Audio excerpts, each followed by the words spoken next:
Even men at the top of their game find themselves wanting more from life. Whether it's more meaning, unshakable confidence, a bigger impact, more money, deeper love, a hotter sex life, or a powerful legacy. Find out how good your life can be on this episode of Man Alive. Also, did you know there's a skill many men never learn that ends up seriously limiting your professional success and satisfaction in your love and sex life? I put together a free guide to explain this unknown skill and give you exactly what you need to use it today. Get it by heading over to ShanaJamesCoaching.com or text the word ALIVE, ALIVE, to 44144. That's 44144.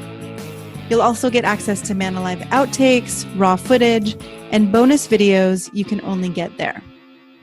Okay, this is an introduction to Man Alive, and I have John Thompson here with me of Circling Europe.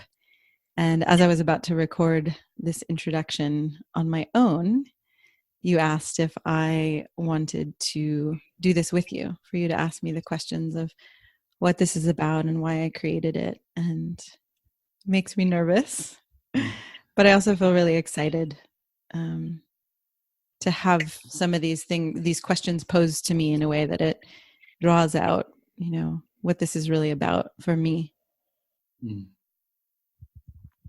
Can you speak a bit to that, what it's about? Yeah,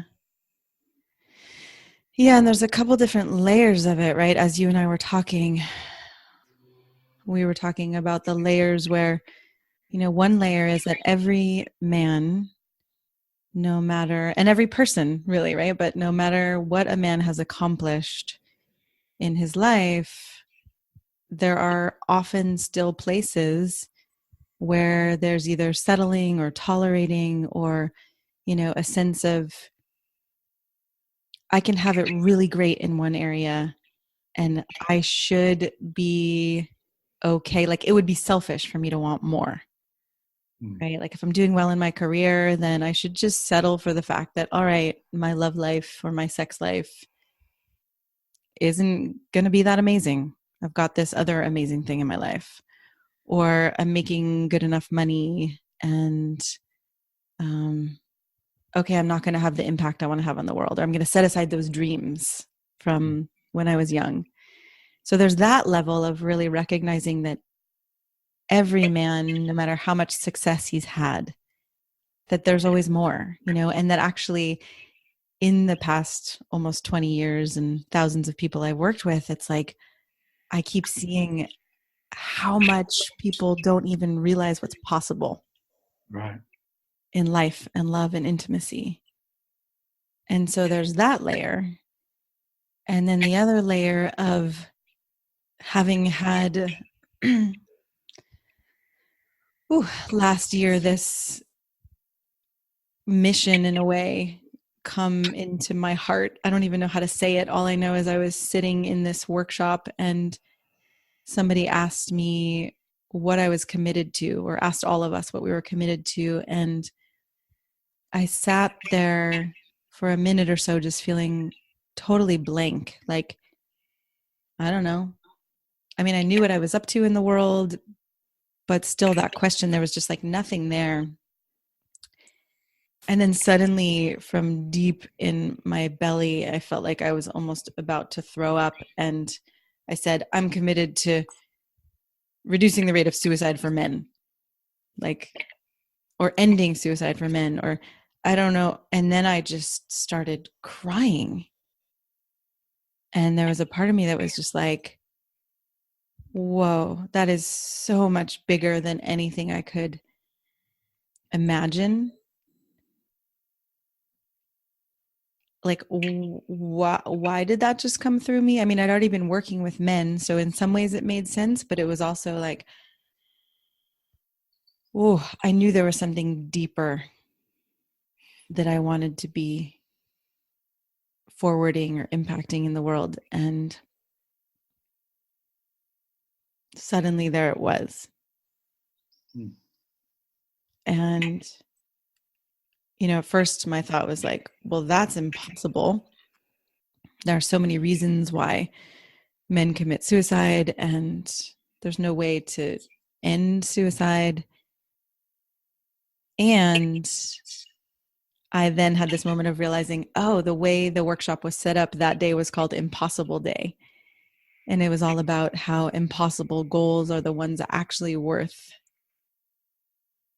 forwarding or stepping into, or like, just because it's impossible doesn't mean that change can't happen.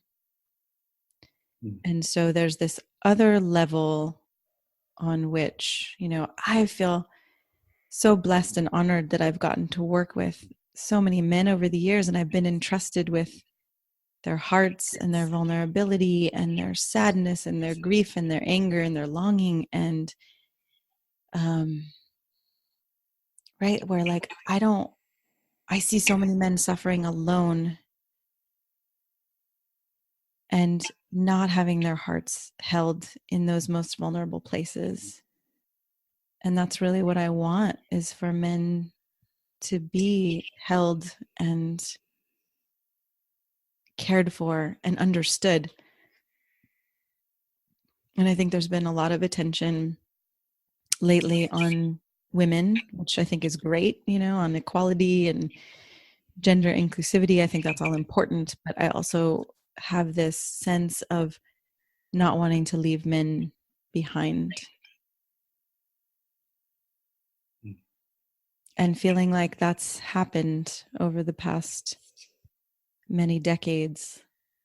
And there's this encouragement of like, men are strong and men are the rock, and, be a nice boy, and all these things that doesn't support men in their fullness of, their power, and power including vulnerability, and power including sexual desire, and power, and yeah, all of that.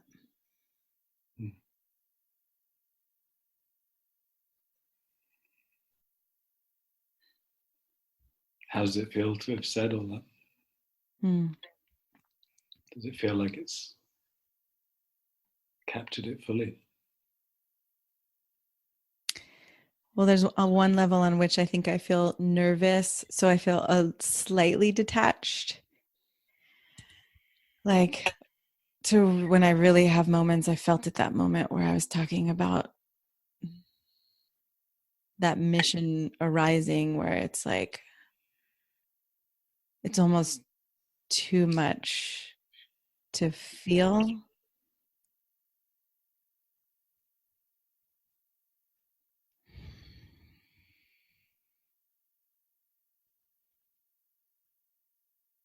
Yeah, it feels like a lot. And I think the vulnerable part about it too, which I don't know, it seems odd to one part of my mind, but that people would say like, well, who are you to do this? Or why are you doing this? Or like that people would be skeptical.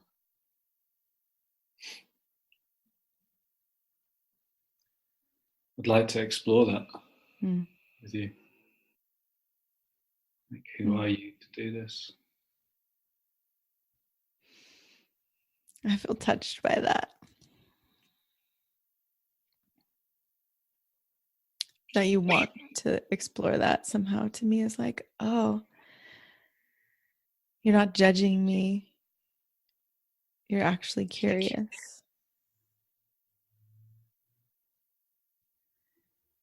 Yeah, and there's one part of me that's like, who am I? Who is anyone to do anything? I don't know.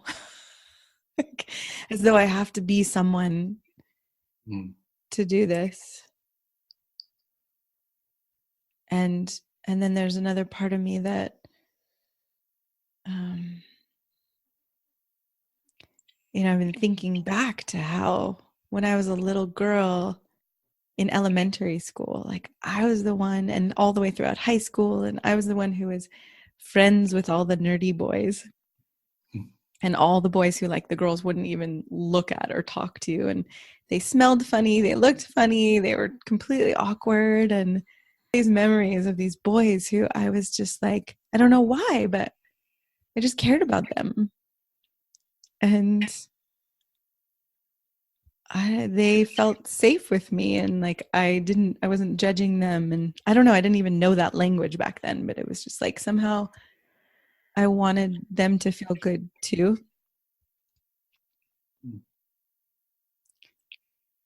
And I know that some of this also goes back to watching my mom and dad's dynamic, and where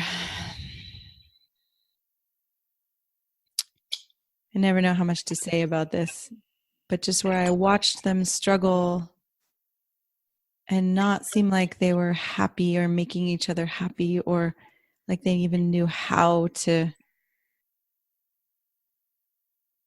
support each other. And where I watched my dad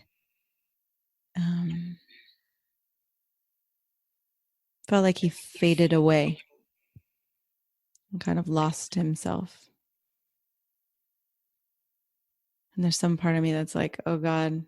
He asked me the other day, like, how do I find your blogs? And I was like, I don't think you really think you need to.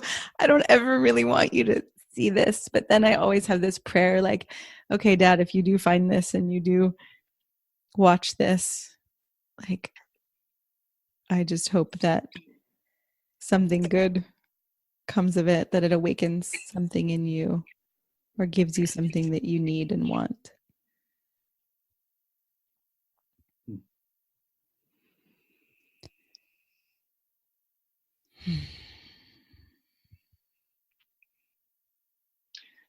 So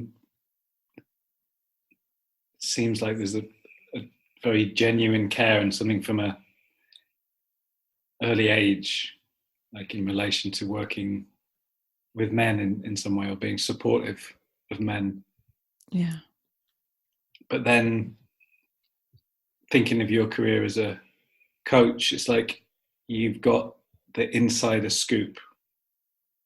It's like you've got a load of information about men that isn't normally shared. And you've seen transformation after transformation, so you kind of know what is possible for people. Yeah. They feel like two different things, but both kind of, you combine those two things and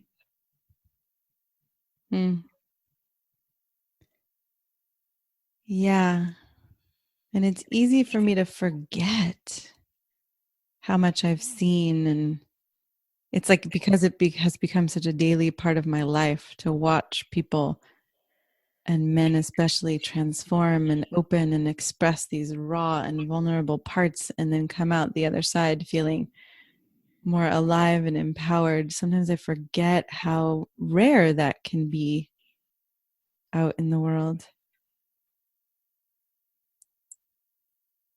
Yeah, and I'm having these flashes of different men and different workshops I've facilitated and where I've coached, and, you know, one man in particular saying, like, I didn't even know where to turn, and I was considering suicide, and being here today and being with you women, especially, there were a group of us, right? It was like where he suddenly felt this new hope, or this new, like, life made more sense in some way. He felt more loved. And memories of men, like, you know, throwing up or just like expressing their rage or their terror of being turned on. And some part of me is like, wow, I've gotten to, like, I don't know, I feel so honored. And I also, there's something about being a bridge between men and women, where then I've gone to facilitate women's workshops, and where women have a lot of ideas of, like, men are pigs and men are objectifying and men aren't emotionally available, and all these ideas that I actually used to have too before I started working with men. And me getting to just cry and say, you know, in every man I've ever worked with, beyond whatever he's putting out on the surface, there is a vulnerable place inside him, where he wonders if he's good enough and if he's going to be loved by you and wanted by you and if he's going to succeed and all of that. And then I still go out in the world as a woman and see men and feel like awkward and uncomfortable and like, am I pretty enough? Are you going to want me? It's just, right? It's ironic and amusing. I'm wondering what it is that you want to bring through these podcasts and through Man Alive. Like, what is it that you want to make available? Oh, I love that question.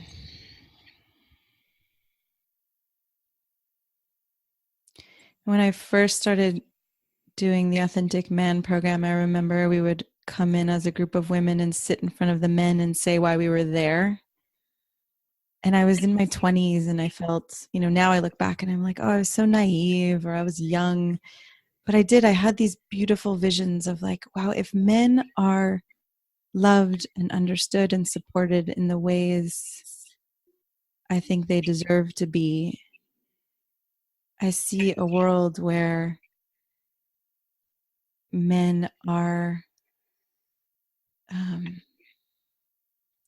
showing up more in communities and in family and like able to, in their being full, right? Like full and appreciated and loved, that then they can also give back or be more involved with their children and be more involved with communities. And even I feel something in me about saying this because it's like this idealistic thing, but like I really see less war and less trying to have power over, And there is something that feels, maybe it's a little bit naive or innocent, but it also actually feels really true to me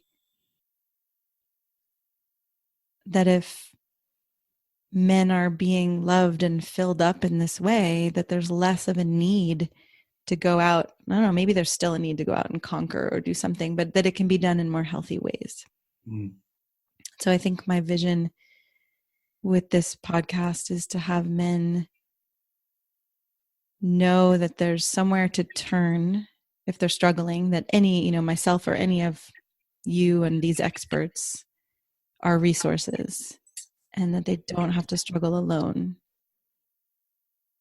And then also to imagine another level of like how potent and rich life could be, how deeply connected and intimate relationships could be, and that there's healing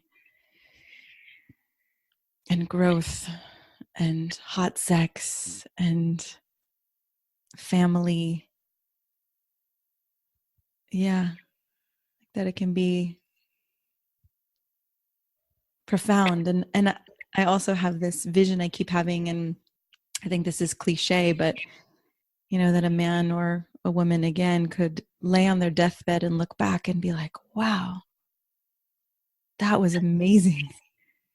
I think of Stephen Levine or Stephen Levine, I don't know how to say his name, but the book A Year to Live has been really moving for me.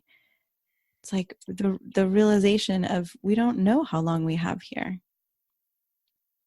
And where are we holding back or hiding or feeling ashamed? And how could we actually, instead of that, have more connection and aliveness and excitement and inspiration and impact?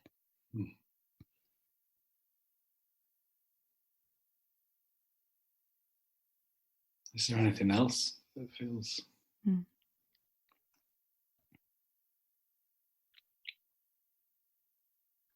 I was just reading an article this morning about that it's important to like ditch the self-critic and just keep moving forward with our goals and our visions. And Yeah, I think that's a part of it for me here too. Like I could judge anything and everything I just said and wonder if it actually came off in the way that I really mean it.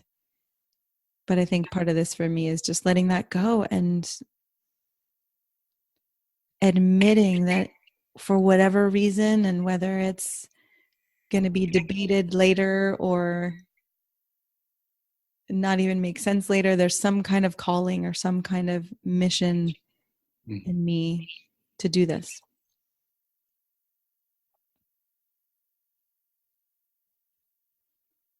Yeah, it touches me.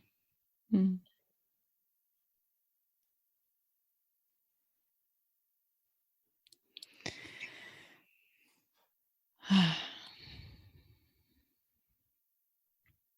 Thank you. It's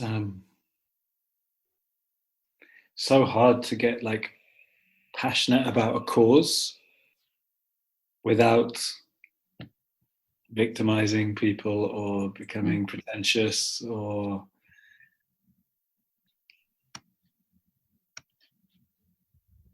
so it's like I felt that was really good. Like there wasn't any pretentiousness. It was genuine and humble in a way. I like the combination of like Man Alive. It's like keeping more men alive, but it's about men's aliveness and health. It's like that they go hand in hand, and it's not just about keeping men alive. It's about the liberation that's possible for men. Yes. Like that feels real. Like there's a momentum and a movement and a kind of gradual realizing about that. Yeah. It feels like you're placed in the right place at the right time.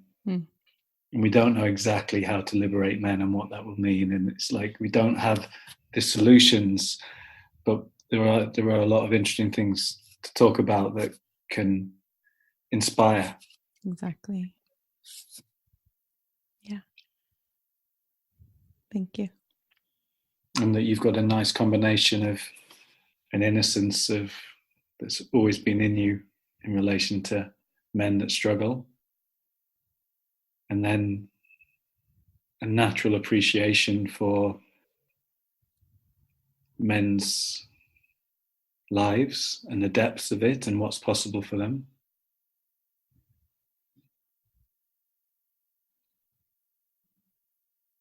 And that just feels sweet, those two things. Like, it's no like big deal. It's just pure and right.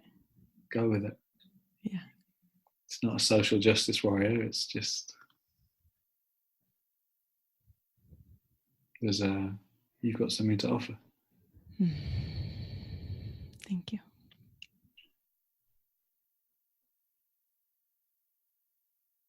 I'm so glad you joined us for today's episode of Man Alive.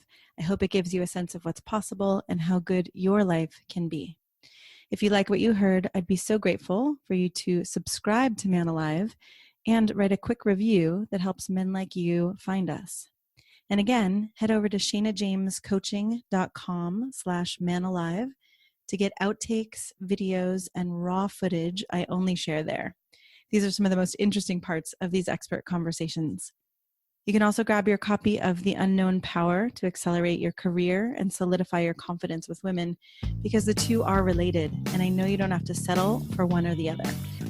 Join us each week for a new episode of Man Alive.